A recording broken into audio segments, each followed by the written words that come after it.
ارے کبھی جہنم کے بارے میں سنا بھی ہے، کبھی جہنم کا تصور کیا بھی ہے؟ سنو سنو، اگر جہنم کو سوئی کی نوک کے برابر کھول دیا جائے تو اس کی تپش و بدبو سے ساری مخلوق ہلاک ہو جائے۔ اہل جہنم کا جو مشروب پینے کے لیے دیا جائے گا، اہل جہنم کو جو مشروب پینے کے لیے دیا جائے گا وہ اس قدر خطرناک ہے کہ اگر اس کا ایک ڈول دنیا میں بہا دیا جائے تو دنیا کی تمام کھیتیاں برباد ہو جائیں، نہ اناج اگے نہ پھل۔ کبھی سوچا؟ جہنم کا تصور کیا؟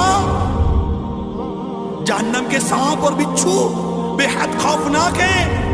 حدیث شریف میں ہے جہنم میں عجمی اونٹوں کی گردن کی مثل بڑے بڑے سانپ ہوں گے جو دوزخیوں کو ڈستے ہوں گے، وہ ایسے زہریلے ہوں گے کہ اگر ایک مرتبہ کاٹ لیں گے